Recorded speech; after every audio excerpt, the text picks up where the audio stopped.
guys, it's Elise and welcome back to My Cupcake Addiction.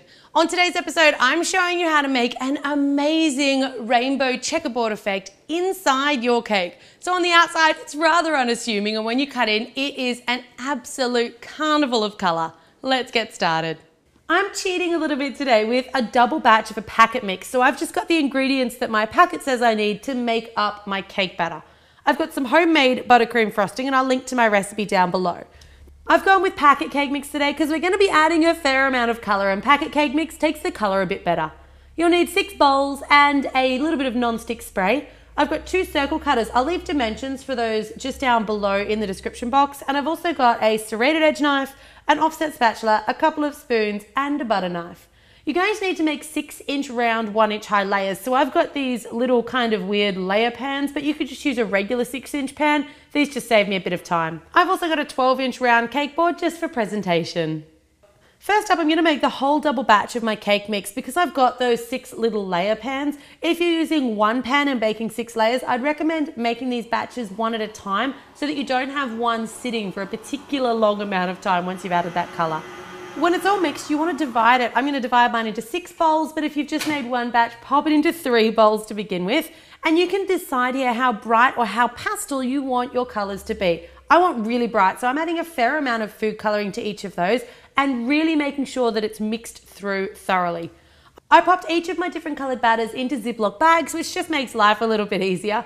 Really generously spray your little baking tins, and then I use the Ziploc bag to pipe in my mixture. You can just spoon it in, but the Ziploc bags make sure that you get a really nice even distribution, and you really want a fair amount of batter because you want to make sure that you get nice 1-inch high layers here.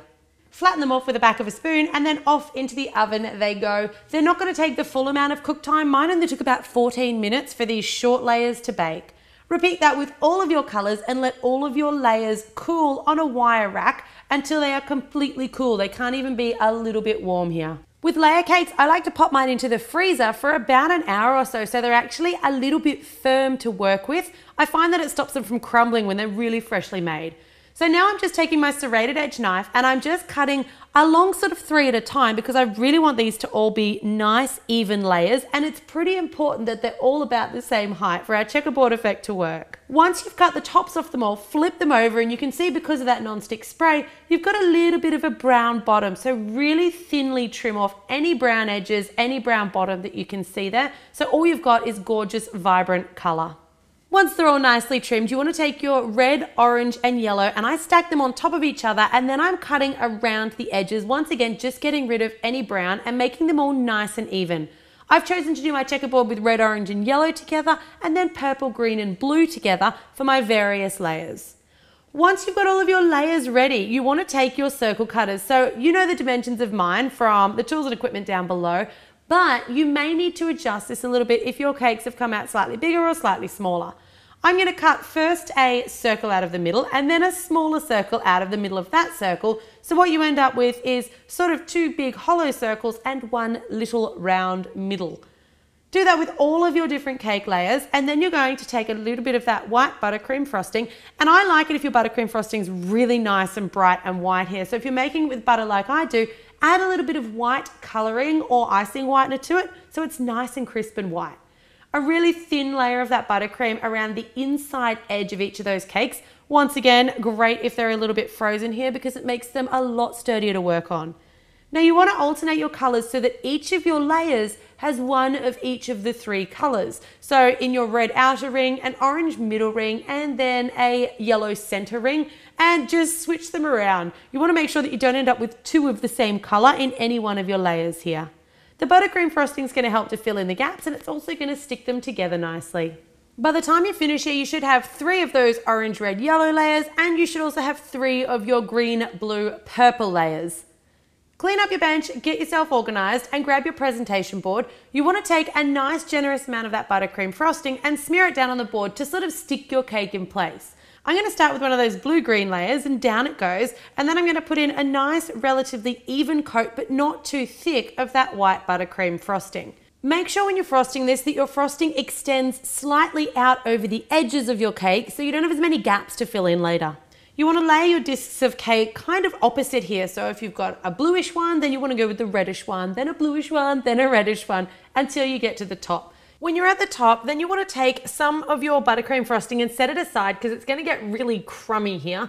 And you just want to give it a really nice crumb coat. So I'm working my spatula back and forth around the outside edge of the cake and really driving that frosting right into any cracks, any crevices. You can go up and down, you can go side to side, whatever's easiest for you. Pop some of that crumb coat across the top as well, and once you're happy that you've filled in all of your gaps, scrape back off as much of it as you can. Pop it off into the freezer for about 15 minutes. It's not going to freeze the cake, it's just going to set that top layer of frosting, and then you can come back to your lovely, clean, non-crummy buttercream frosting and apply another relatively thick coat here. I put a fair bit on because then we're going to use a ruler to really smooth it off. You can use an offset spatula, but because it's such a tall cake, a ruler works a little bit better here. So you can see I'm just using the ruler around the outside edges just to smooth it back beautifully. And just drag the ruler around at once, then get your offset spatula and fill in any spots so you can see your frosting levels a little bit low. You might need to do this 2 or 3 times, but what you'll end up with is a beautiful, smooth sidewall to your gorgeous rainbow checkerboard cake. Once you're happy with the edges, take your offset spatula and just make sure it's clean and sort of drag that little ridgy bit of frosting from the top back into the top layer here. So you can see I'm being really gentle and I'm wiping my spatula in between so it's always really nice and clean. I'm a little bit of a perfectionist, so even when I got to this stage, I added a bit more frosting and smoothed it back again, but it's completely up to you how fussy you want to be here, and you can have a think about how you're going to decorate the cake. I'm going to leave this one today plain white because when you actually take a slice out of your rainbow checkerboard cake, that is what you're going to see inside. It's an absolute gorgeous carnival of color in there. I love all the little individual cubes. If you guys are looking for some cool ways to decorate this cake, make sure you check out the My Cupcake Addiction YouTube channel. There are literally hundreds of fabulous ideas there. As always, guys, thanks very much for tuning in to My Cupcake Addiction.